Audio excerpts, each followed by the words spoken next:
everybody. Good morning, good afternoon, depending where you are. Welcome to today's True Talk. And today's True Talk is called Employment After Deployment. I'm Matt Jones, Communications Director here at TrueCar. And before anything, I want to thank you a sincere thanks for taking time out of your schedule to hang out with us today and join this conversation. We kicked the show off here at TrueCar a couple years ago, and the intention of the show is to bring on some of the industry's best and brightest minds and talk about all things automotive. And the overall goal is to share tips and techniques and data and nuggets of wisdom that can make us all a little bit better. But today we're going to be doing something a little bit different. We're going to be talking about something that's near and dear to all of our hearts, and that is supporting the military. And I'm very, very excited to have with me, sitting next to me, our Senior Vice President here at TrueCar, Mr. David Green, who is also a member of the U.S. Marine Corps, former member of the U.S. Marine Corps. David Green, thank you so much for being with us today. Hey, Semper Fi, Matt. Great to be with you again. Thanks for having me. So when we do this show, normally we're talking about, hey, how can we, achieve higher heights as sellers? But, there's some things that just supersede all of that, just like we had with our last conversation with Wear Blue with Lisa Hallett. And today we're going to be talking about, again, employment after deployment. But before we kick in and before we jump in, David, as the SVP of Dealer Solutions and of our military strategy, I wonder if you would just give some of the folks in the background who are maybe not quite as familiar with some of our efforts, just a little bit of a teaser touch on some of the things that we do. And then we'll also, condense it into that video that you and I have seen, and then, maybe even talk about a big event that we just had earlier this week. Sure. Yeah, I'd be happy to, Matt. Again, thanks. So, a lot of people are familiar with, TrueCar essentially at its core was founded to provide auto buying solutions for the military community, and so that's expanded. In my background prior to TrueCar, I did 24 years in retail automotive and really enjoyed those opportunities, especially working with military people, providing them with the opportunities, purchasing a car and taking great care of them.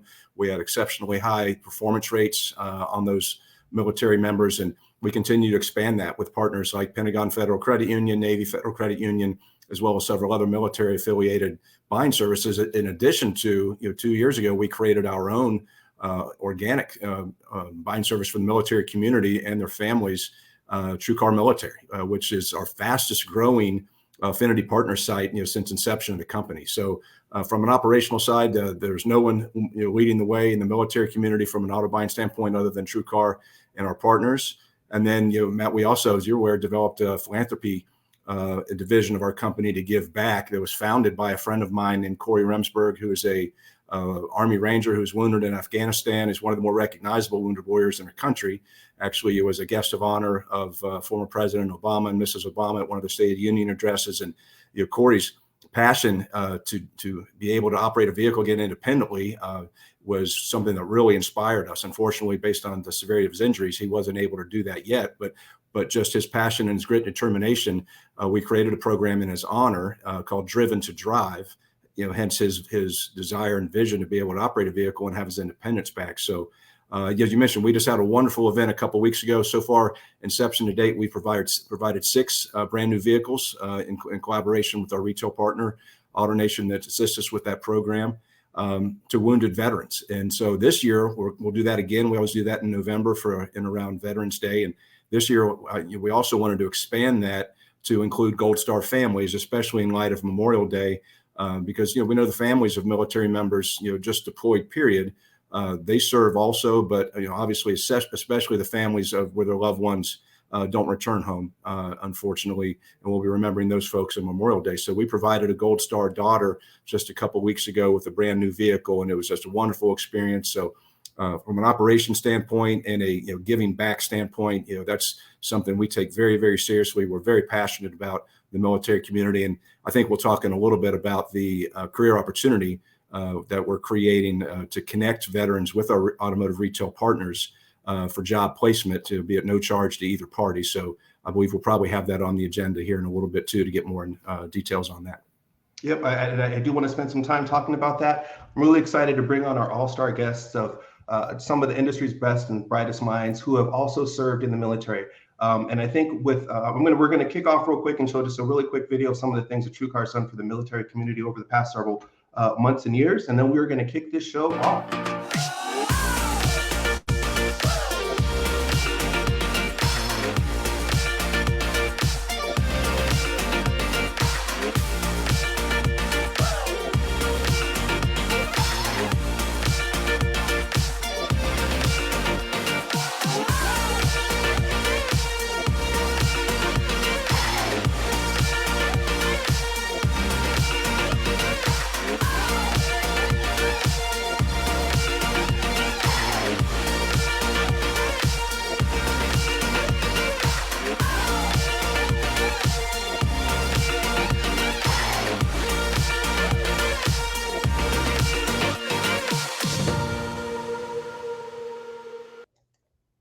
I don't know a better way to kick off the show than that. And with that, I would like to bring on our honored guests. And I want to start with my main man, Mr. Lou Ramirez. Hello, Lou. Thank you Hey, so much for being with us today. what's going on? I'm so honored and grateful to be here. So glad that we are doing what we're doing to honor the veterans that are in our industry and this industry that is so much better because of people that choose to serve. Absolutely honored to be here. Thank you for having me, Matt. What's going on, David? How are you? I'm doing good, brother. Lou, thanks again for taking time. Great to see you. Oh, I'm honored. I'm so thankful. Thank you for calling on me. Let's brew. Next up, we got the one and only Eliana Raggio. Thank Eliana, you so much, for being with us gentlemen. today. Oh man, first of all, that video was amazing. And on behalf of all veterans serving now or who have served previously, thank you so much, TrueCar, for all that you're doing for veterans. We wish more big businesses would step up in a big way like TrueCar is. But man, that is a beautiful sight to see, and everything that you're doing for military family members, Gold Star families, veterans. God bless you. Keep it up. And thank you so much. And I, along with Lou, am very honored to be included in this conversation. Yeah. Well, we're really excited to have you, and thanks for taking time. Thank you for your service and your passion, obviously, for our veteran community. Rounding out this group of veterans from automotive and our military is the one and only Mr. Kevin Fry. What's going on, Kevin? It's so great to join you today. There's so many great veterans in the automotive industry. I think it's going to be a lot of fun talking about why automotive attracts the military in such a great match. So it's my pleasure to be here today. Thank you, all of you guys, because I know that you guys are all important. Everybody who's watching now or on the replay, thank you for taking the time, and thank you for all that you've done for our country and will continue to do for our country and our industry. Thank you. So as we've all seen with the video and some of the things that David has said, what we're really passionate about is just serving the military in every which way that we can. And one of the ways that we can also serve the military is by helping people prepare for employment after deployment. And these are some of the things that we're kicking off. And I want to kick it back to you, David, to give us a little bit more insights about some of the things that we're doing. And then we're going to talk about the conversation and really get into the meat of what we have here today. Sure. No, thanks, guys. And I'll take you back 100 years when I got discharged out of the Marine Corps. I don't know what the status is now, but it was a requirement. And I was in the Atlanta area at the time. It was my home base. I went in out of Atlanta 4 years later, came back, and the requirement was you had to go register with the VA, for employment. And I remember this is before obviously the technology was there, and there was an actual cork board as I filled out my paperwork and signed up with one of the VA specialists. And he said, "There's your job opportunities on the cork board. Go take a look." And there's probably 30 plus little index cards, and most of them were there were some warehouse jobs and some things on there, but they were minimum wage jobs. And I remember thinking then, I was 20. I went when I was 17, and I was 21, and I was like, "There's got to be a better opportunity for veterans than this." I said, I thanked them for the opportunity. I told them I didn't select anything on the board, but I was going to pursue my own opportunities. And for me, I actually applied to a police force, and they were backed up in the Metro Atlanta area. So I called a friend of mine and said, "Hey, what are you doing? I haven't seen you for 4 years. I'm back in town." He said, "Man, I'm selling cars." I said, "Well, so am I." And so that's how you got into the auto industry. It's interesting. I went up to, this was in Gwinnett County, Georgia. I went up and met the manager, and you guys will get a kick out of this story. It was the last day of the month, and I got a pretty quick interview, but said, "Hey, you're referred by Wes, and that's good enough for me. So do you have any suits?" And I said, "No, sir, I don't." And he goes, "Well, you need some." And so I walked across the street to the mall. I bought 3 shirts, 3 trousers, 3 ties. And then I started the next day. Now, and you guys will appreciate this in retail, because it was then the first of the month. Store opens at 8 o'clock. I get there at 7:30, ready to roll, and standing outside.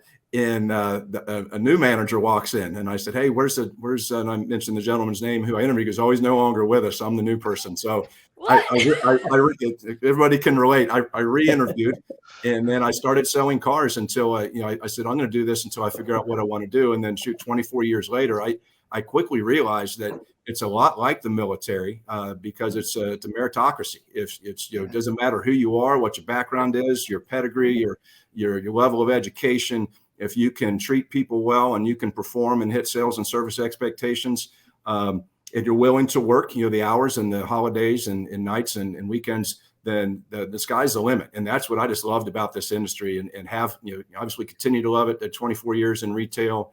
My last stop, I was fortunate enough to be a partner in a store before those stores were sold. And then I've been with TrueCar, going on 7 years now. And so, yeah, that's my story. And then one of the things based on my experience, Matt, and you mentioned, and hopefully the panel will enjoy hearing this, is Janet and I on the military team at TrueCar, we're creating what we call TrueCar Career Connect, which is going to be a job placement service that would take veterans and their spouses, because a lot of times the spouses have a hard time getting a job, because if you look at a resume, it looks like they job hopped every year and a half or 2 years, but actually the other spouse just got transferred. It wasn't their fault. To help them find employment. And again, what better industry for these people than the automotive industry? These are highly disciplined people. We can all say we're all, at that point, used to not making a lot of money. And so we can take some entry level positions and work our way up. We show up for work on time. We do the right thing when no one's looking. And we're not afraid of good work and long hours and things. So we're going to do that service where veterans can come and register, and we'll align them with our retail partners of available opportunities for employment, whether it's BDC, sales, service, parts, what have you. And that's going to be a free service to both the veteran and their family and our retail partners. So we're really excited about that. We're sourcing partners from an outsourcing software to be able to do this. We hope to have it to market by the end of the year, if not sooner. But we're really excited about the opportunity of bringing these wonderful people into the automotive industry, because I look at the three of you all having just so much success in this industry. And again, a lot of that's based off your experience in the military and what you bring in. The industry's really been good to all of us.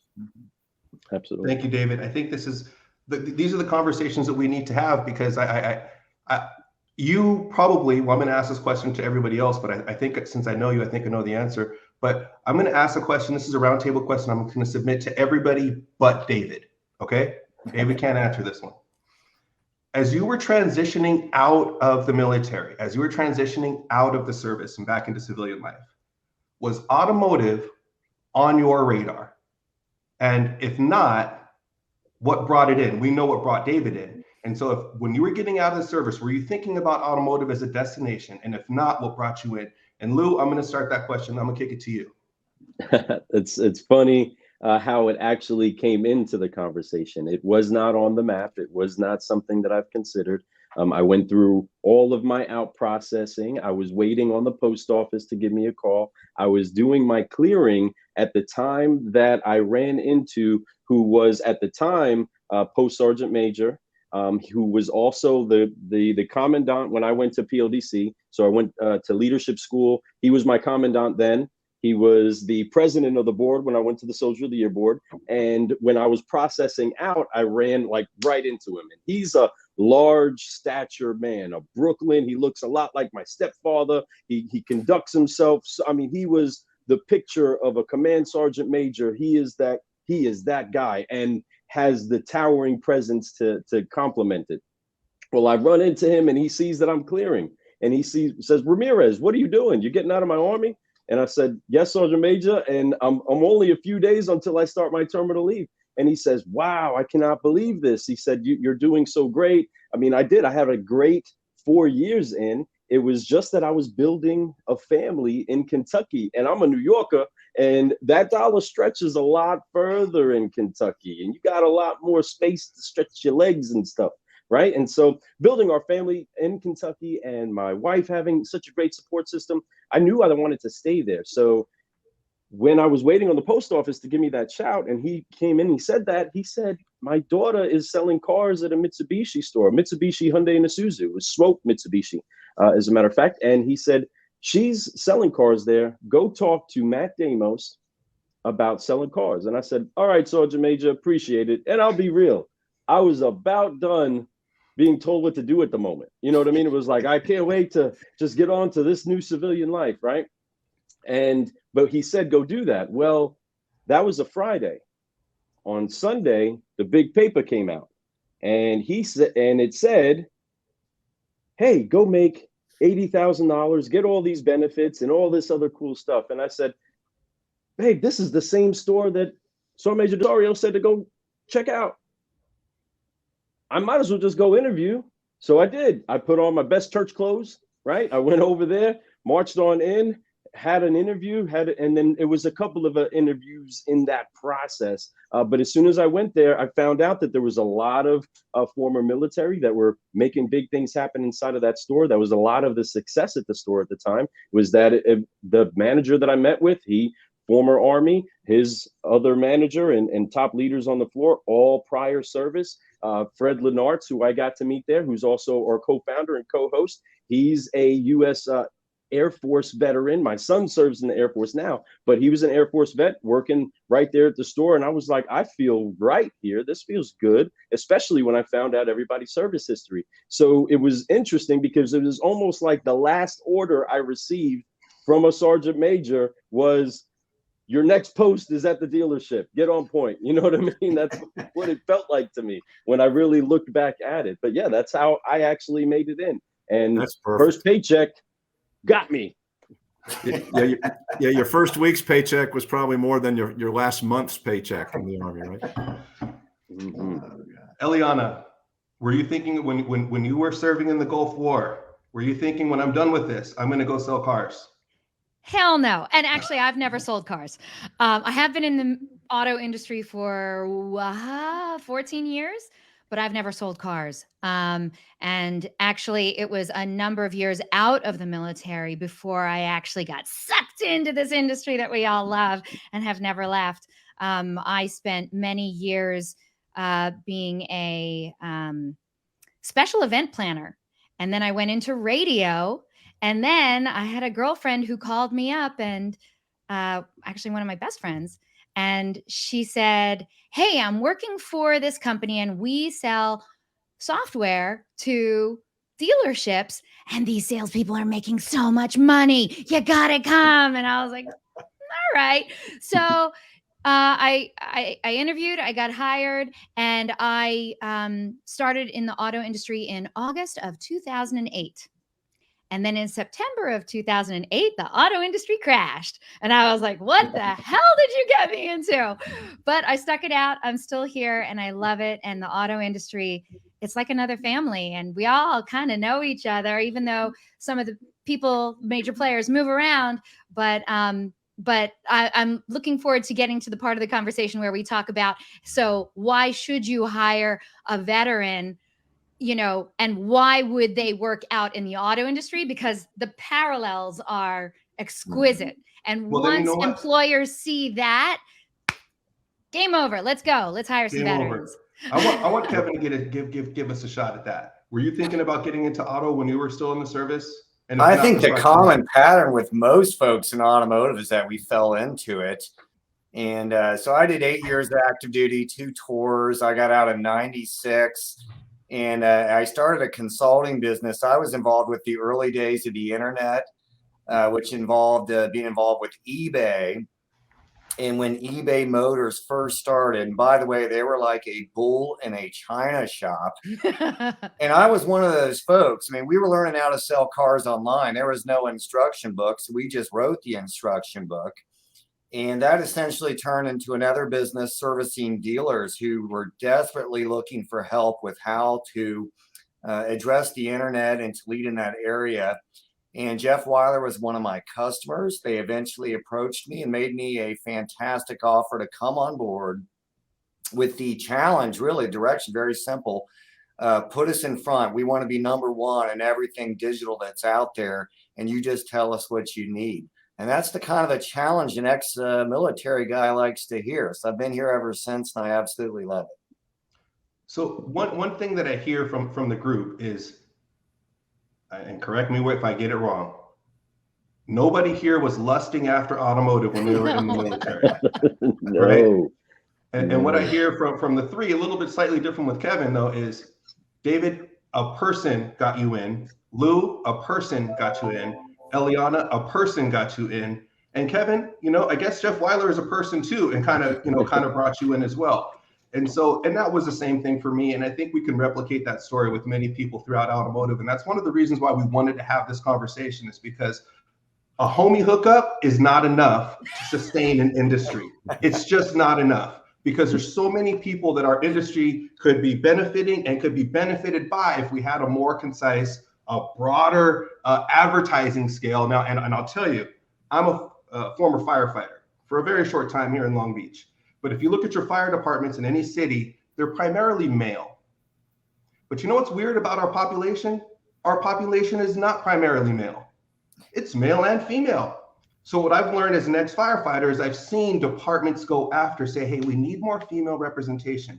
We are going to be deliberate in looking for female representation, or representation that speaks different languages, maybe a little bit older, maybe a little bit younger. And it's more than just relying on, hey, I'm a firefighter, you should come be one, you know? So I'm glad that we're all here because I see those parallels the same. Now, we have a list of questions that we're supposed to go through, and we have an order, but Eliana says, I want to jump to the part about the parallels and why should somebody be good in automotive and why should somebody hire? So forget all the rules, let's do it. I'm going to go with that question.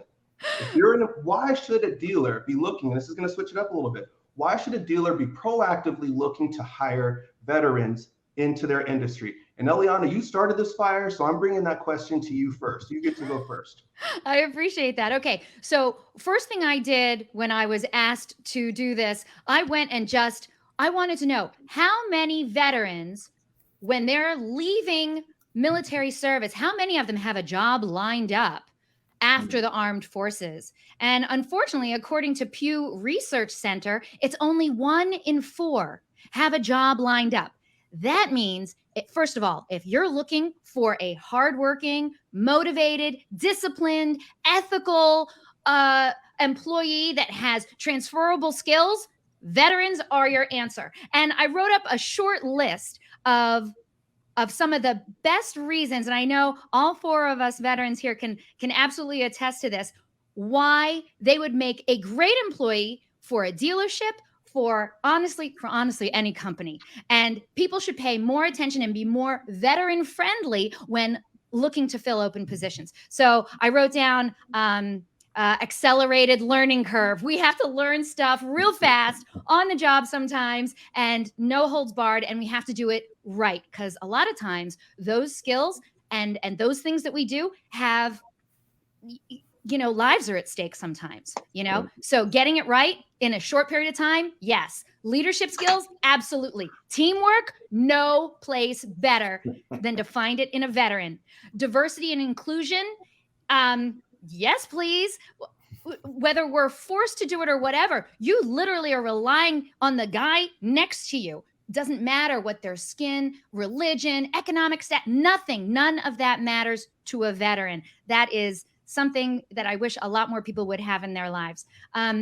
Efficient performance under pressure. I know Kevin and I think Lou, you too, we were all in during a time of war, and we all served during that time. David, I don't know if you were as well, but I was, yeah. Yes. So not only doing the job that you were trained to correctly, but doing it in such a way that every task is like somebody's life is at stake. Yeah. And that even goes for somebody who's just swabbing the deck. That's true. Respect for procedures, and not only procedures, but also the chain of command. So when you have that training in your background, there's nothing better than to know that this person isn't going to step out of line, step around management, try and get something else done. They work within the parameters that are provided to them.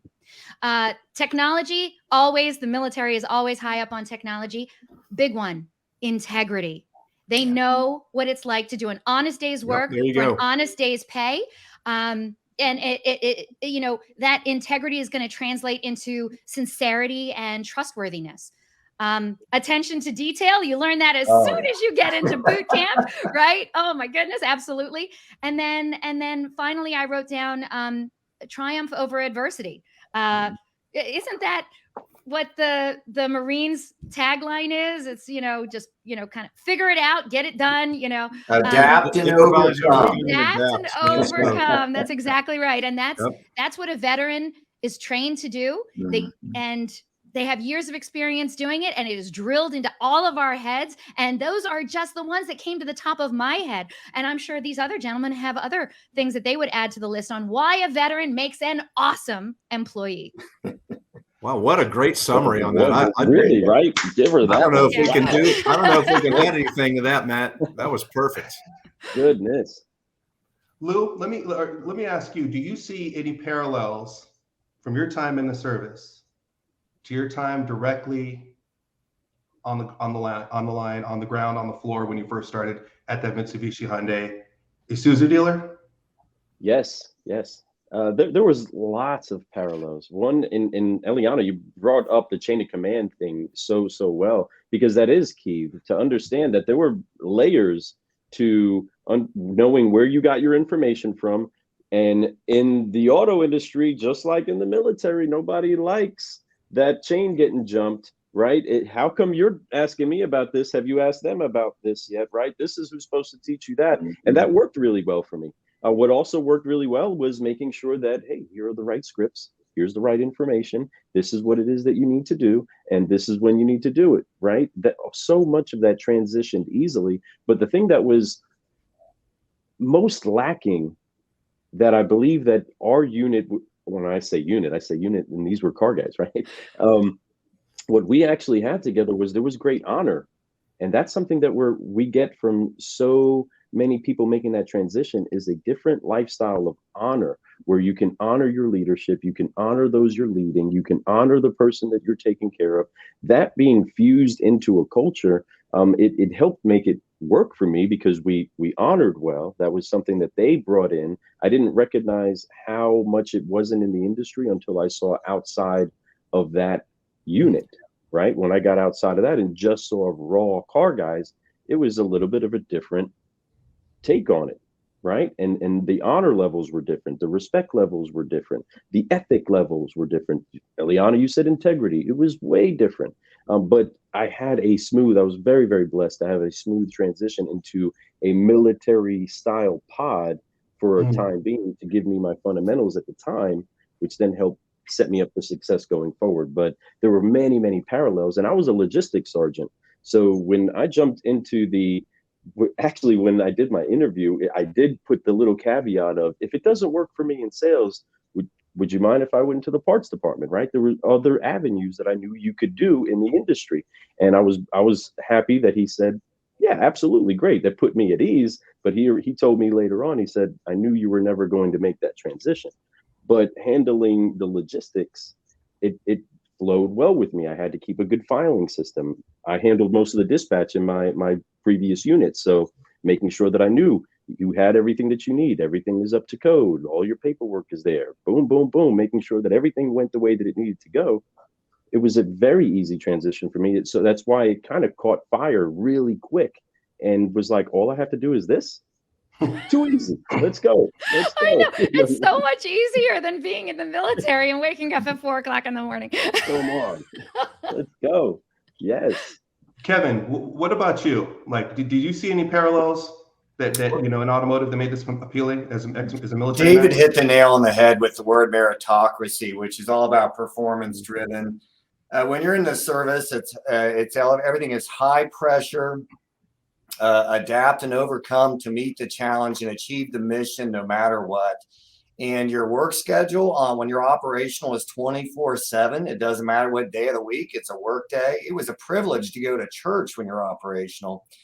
Fast forward and I come over to military, same setup. The automotive, it's the same setup, a meritocracy. It's performance driven. If you don't perform, you're not going to get rewarded and get paid. It's a fast moving market. We got to constantly adapt and overcome. I mean, automotive naturally attracts type A, highly competitive people, the same as the military. I often joke that type A, highly competitive people are the biggest pain in the rear ends to manage. But I wouldn't choose to lead anyone else, because when you point them in the right direction, they are unstoppable. The last thing I would emphasize on, Eliana is dead right on the integrity level. It is so key when you depend on the person on your left and your right. And I often laugh. You talk about a diversion and inclusivity. One of the first things that we heard from our Marine Corps drill instructor was, you're all equally worthless. That's exactly right. So we all started from the Everyone's very the bottom. same. We were all the same, and we all had to work together as a team. That camaraderie is something that carries over in automotive as well. David, you want to kick anything in?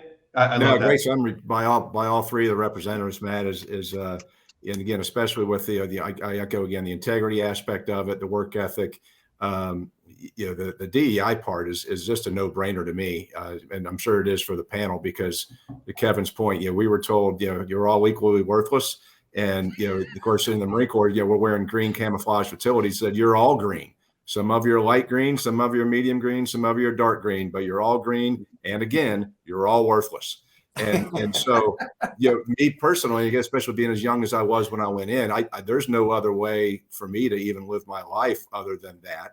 And you judge somebody by their character and the results and the performance that they put through. They're going to do the right thing when no one's looking. Do they have high drive, high integrity, high morals? And I'm sure those are the people I've always surrounded myself with. In people that I don't surround myself with, especially even in the car business, if somebody falls short of some performance expectations, you try to coach them up, put them in a good position, try to work with them if they're not meeting their sales standards, whether that's 8, 10, 12, 15, whatever it might be, or RO, hours per hour standards for an advisor, or whatever it might be. And I've always worked with those folks, and sometimes you coach them up, sometimes you have to manage them out if they can't hit the performances at some time. But if there's an integrity problem, that's an easy decision. That there's no next steps.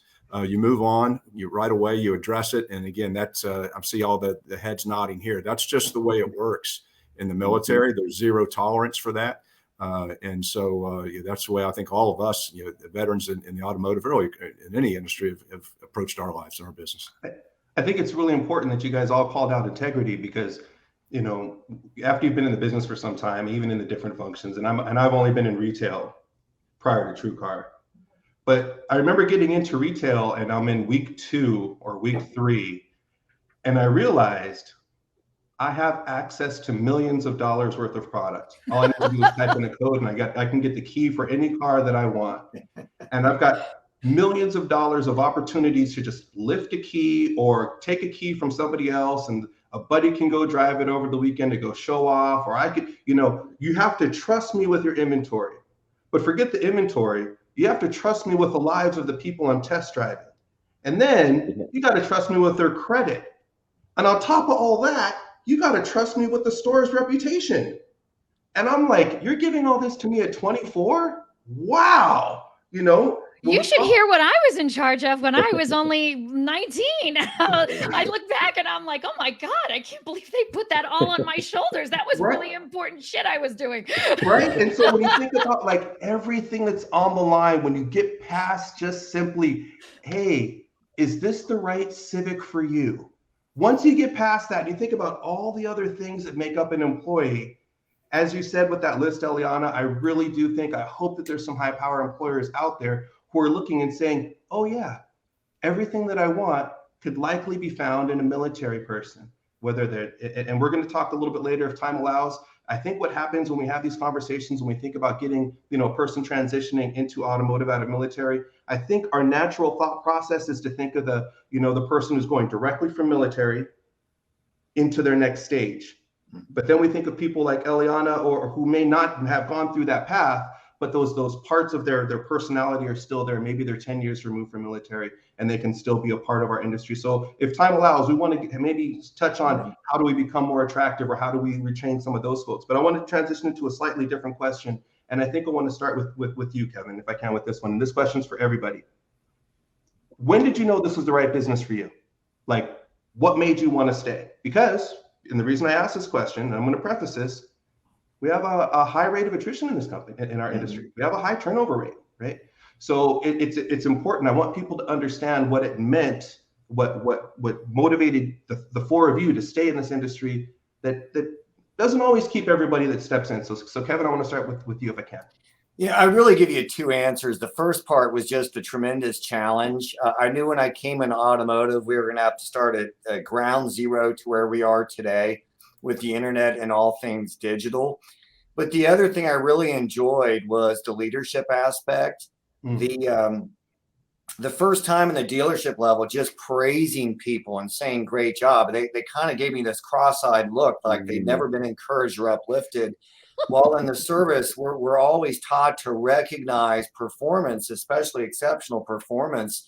And I could see that they were hungry for that. And I wanted to deliver that. And even up to this day, I try to do that outside of Jeff Weiler to uplift and encourage new talent, whether we're at the conferences, the shows, whatever the case may be.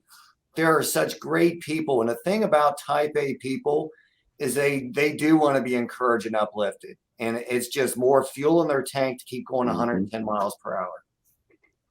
So true. I love it. True. Thank you.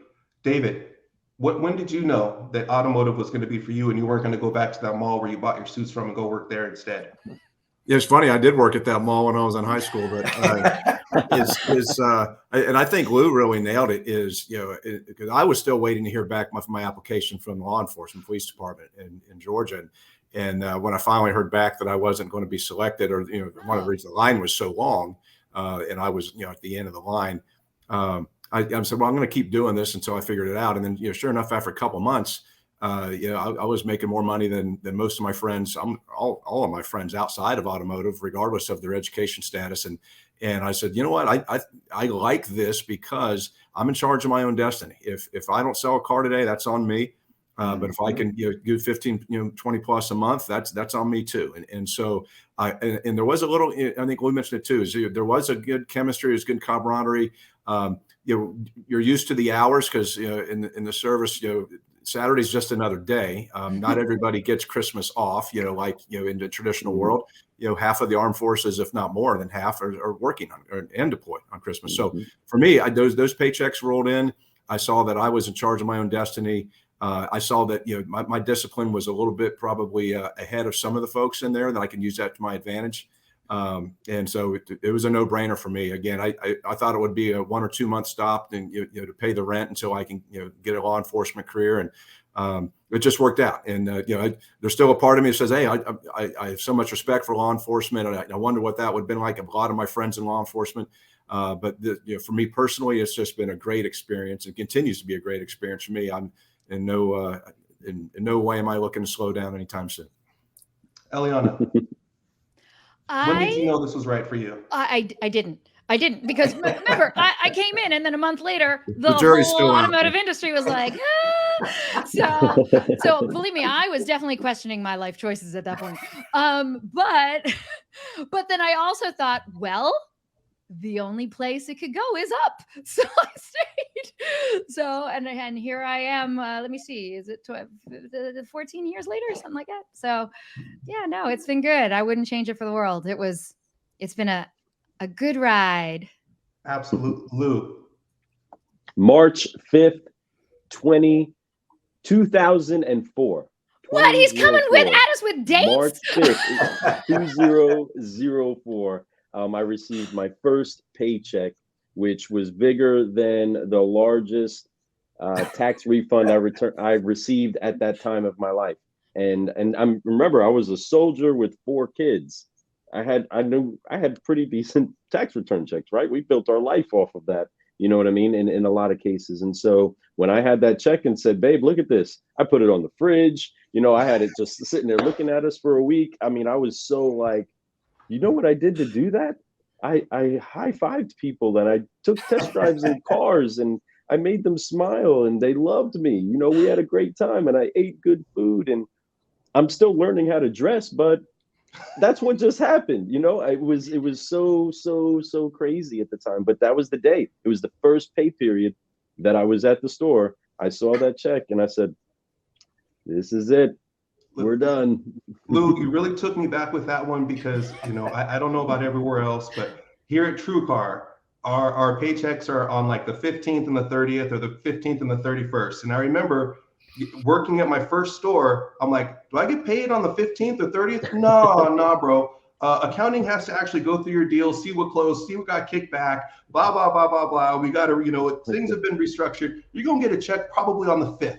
So when you said March, I said, you really took me back there. And before we transition to the next question, for the people who are either watching live or watching on the replay, I think it's really important that we call out that we have different segments of automotive here. I know the conversation has really been focused on sales, because that's where a lot of people who branch off into different parts of automotive end up, that's their foundation is in sales.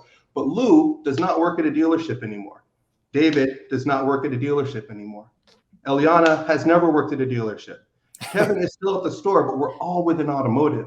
And so the idea for folks who are watching and they're thinking about what is my next step, and they're saying, okay, you know, maybe I just don't have the constitution for selling cars. You probably do, but maybe I don't. That doesn't mean that that's where your thought should stop when it comes to this industry, because our industry is everywhere.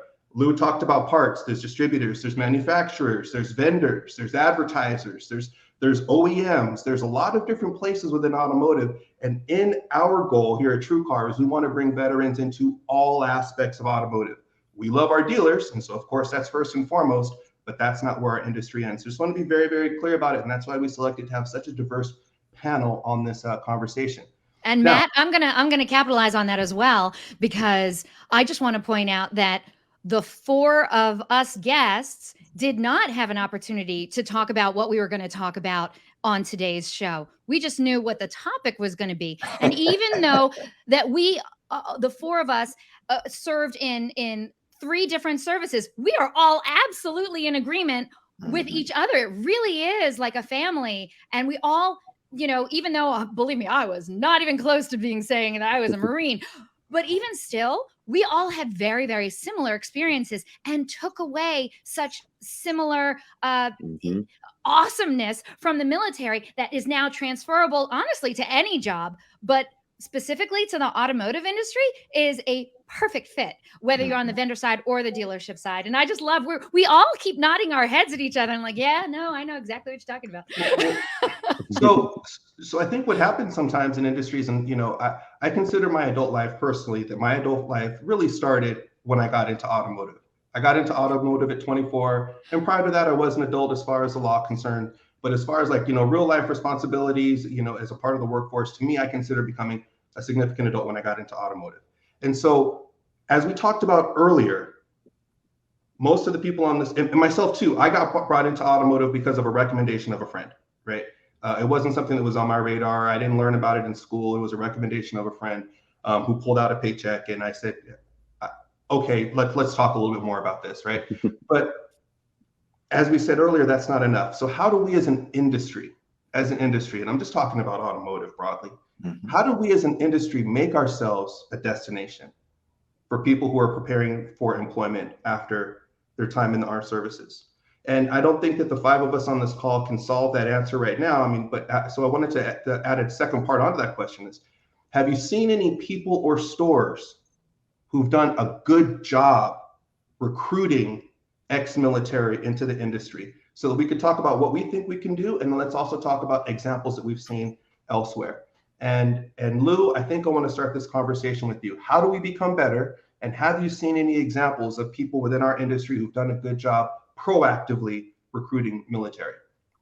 I've seen only the dealerships that are outside of big military communities. Have I ever seen that they do have a consistent inflow of car guys that are coming from the service, right? And I want to pause you real quick, Lou, because I might have done you a disservice earlier. You're everywhere all the time, right? I mean, where are you physically right now? Can you name the cities that you've been in this month?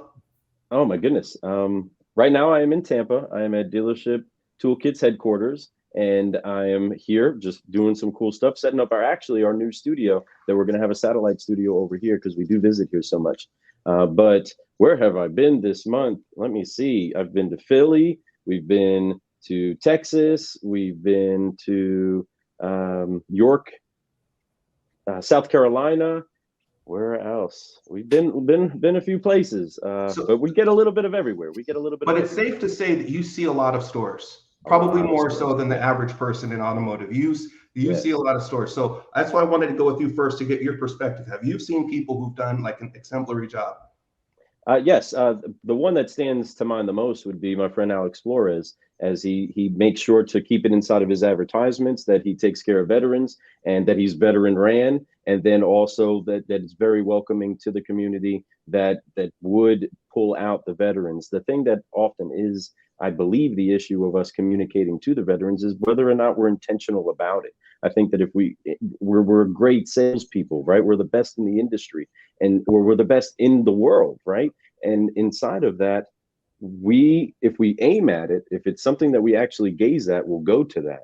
And when we become intentional about being the ones that use the words that say the things that people like you and I want to hear, right? That there is the stability, there is the camaraderie, there is the opportunity for growth. If we use all of the language that is understandable, and you know what else we love as military people? We love dropping those acronyms, right? We are some acronym fanatics.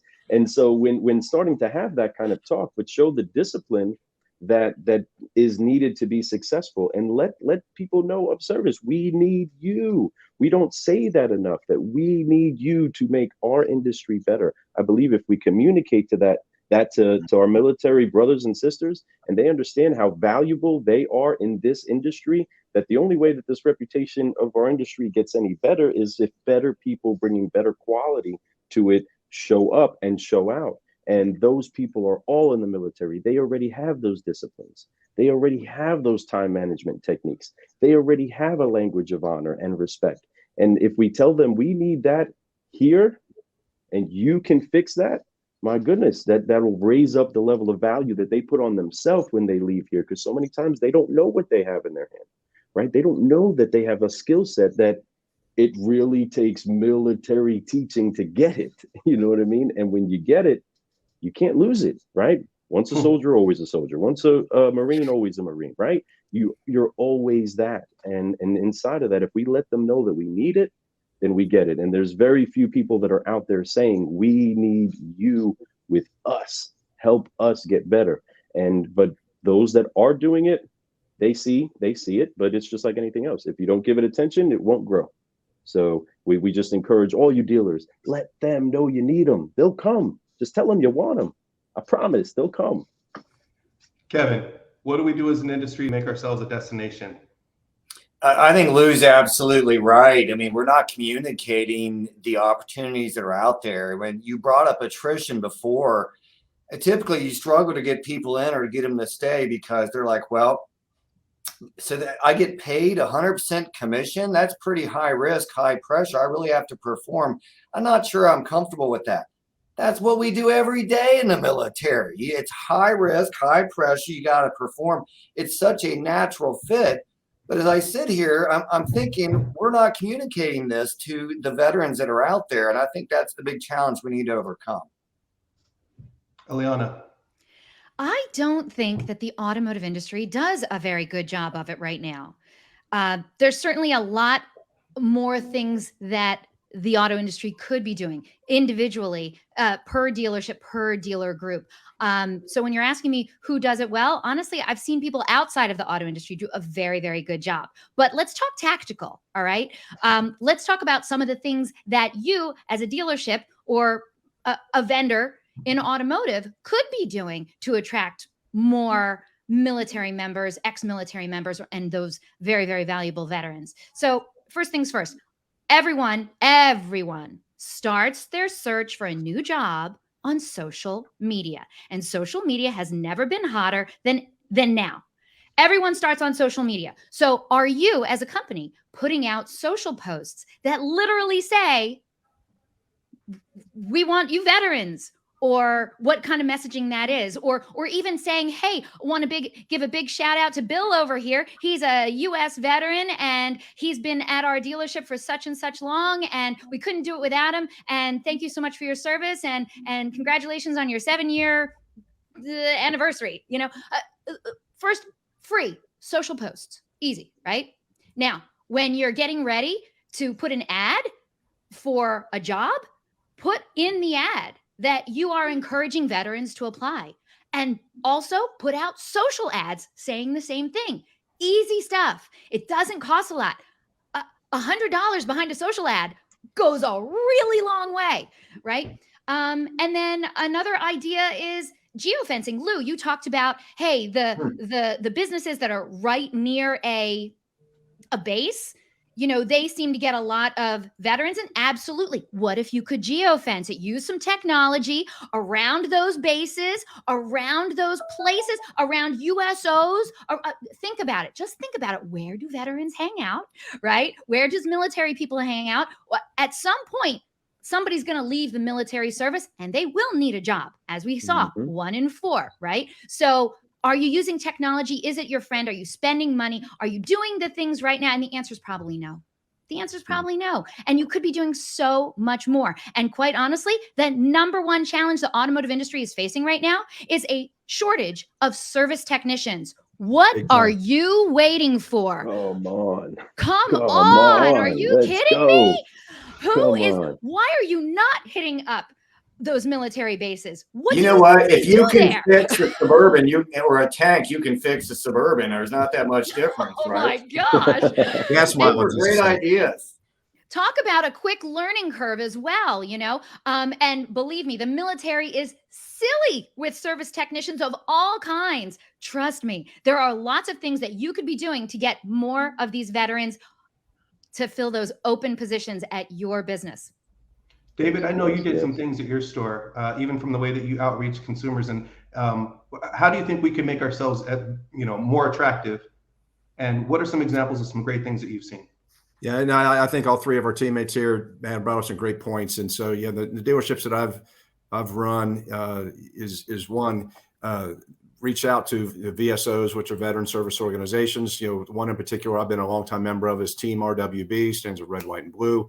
It's about providing veterans with a positive environment through social and physical activity.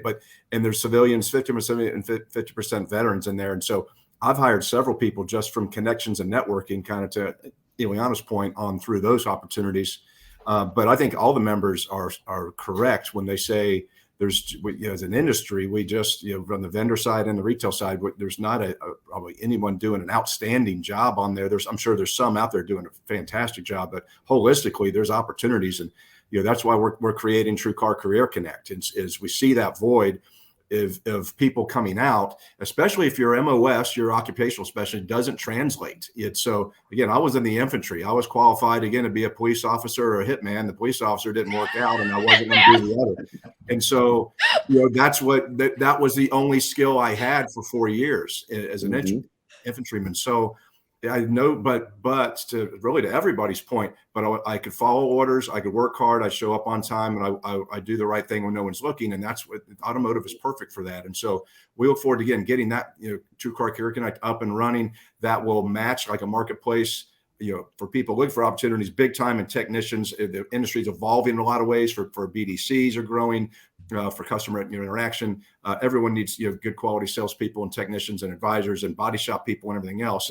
And you introduce these people to each other, again, at no expense to either party, and bring these wonderful people into this wonderful industry. That's, at least for the five of us, it's been outstanding for all of us and our families. It's just a wonderful industry where you're in charge, much more in charge of your own destiny than probably any other industry out there. Guys, I heard somebody's alarm saying that they got a meeting coming up in 10 minutes, so we're going to wrap soon with this last question. I heard. So I'm going to start this one off with you, Kevin. And the question is, if you were talking to a current service member, and you're talking to anybody who's on the fence about joining automotive, based on your experience, if you can give them 2 or 3 lines of why they should consider it, what would they be? If you want to find fulfillment and reward for great performance, automotive is a place to be. David. No, I think Kevin nailed it. Is if you want to be in charge of your own destiny and be compensated or not compensated by your performance or your team's performance, like in the military, there's individual and team. That's a great industry for that. And again, these people are used to long hours and weekends, so that doesn't matter. And so, it's again, meritocracy, and you can do whatever you want to do in this industry, regardless of your experience. Eliana. I think I'd tell them, the transition out of the military is pretty tough, but it doesn't have to be. And if you can find a new home that's going to lend itself to what you are already used to, so teamwork and leadership and actually working with the people around you for something bigger than yourself, automotive's a great new home for you, and you should at least consider it. And then I would also probably tell them, to check out what other people are saying about the automotive industry on like military.com or even places like indeed.com. They have a lot of resources for veterans as well. And find out. And now we have a TrueCar Care Connect. Is that right? Yeah, Career Connect. Yeah. Yeah. So, I can't say that there's a lot of industries out there that are better suited for veterans than automotive. I mean, the travel industry, hospitality, I don't think so. But automotive, it's a great landing spot for you, and you should at least be open-minded to it. Lou. I would say that if you want to remain or transition as a professional, becoming another industry's professional, and get the best training in how to run a business without having to make the business investment, the automotive industry will help you fuse all of that together. And you still, again, you take off one suit to put on another suit, but you're still a professional. And it's so hard. It's so hard to go from being in the military to jumping into any other profession without the extended education. Well, you'll get the training as you go, but no different than you jumping in as a private. You're in the Army as soon as you enlist, you're in, and you will be welcomed. You'll get the training, and there's incredible people, but ultimately your character and your skills are needed. And we would encourage you to come in, join us. We need you in our ranks to better take us into a cadence of a new industry that is led by the best of the best. If you can lead and protect our country, goodness, we need to trust you with helping keeping us moving. Come on, you'll love it. Come on, let's You're go. gonna have so much fun. You're gonna have so much fun. All three had a great summer. There's one other thing. Like, if I'm supposed to be asking the questions and not answering them, but I'm gonna throw one part in too, if I may. I have found, and some of my best friends who came into automotive around the same age that I was, 23, 24, 25. Well, we're adults now, and the industry has taught us life skills that I'm uncertain we would have learned elsewhere. We've learned how to form relationships with people that are complete strangers. We've learned the importance of how to understand what a person's thinking and saying from body language. It's part of your job to understand how to interact with other human beings personally and forge connections. That helps you outside of work as well. I have people in my personal life that I'm able to forge connections with because of the skills that I've learned within this automotive industry. Also, I'm not aware of too many other industries that you are going to learn how to understand, manage, and grow money just by being in it as much as you are going to be in automotive. I will say this because I'm not that person anymore. When I was 24, I'm sorry, what's credit? Say what? I'm never gonna buy a house. What you talking about? Huh? Me? And then you put yourself around people who have done it and who have learned it. So the career aspects, I think, are very, very powerful. But what you can learn as a human being and the things that where you can transfer those skills outside, I think are almost just as powerful. We have 1 minute and 46 seconds left, and I want to just thank everybody for their time, for watching. I want to thank everybody who is on this panel for their incredible contributions. And I want to encourage everybody who is watching, you love the military, or you wouldn't be watching this. We have told you these are the 58 reasons why you need to be more deliberate in recruiting military personnel into your environment, whether they're fresh out or whether they've been out of the service for 10, 15 years. If you're looking for diversity, if you're looking for integrity, if you're looking for people who understand high order of command, and if you're looking for people who can get the job done, do a better job recruiting military into automotive. That's it. Thank you, everybody. I look forward to seeing you in the future. Kevin, David, Lou, Eliana, you guys are all superstars. Thank you so much. I can't wait till we can all meet again. Anybody else want to say anything before we wrap off? Quick for me. Thanks for the panelists. Great time. And again, thanks for everyone's service. Thanks for all the veterans out there. Thanks for all our retail dealer partners at TrueCar.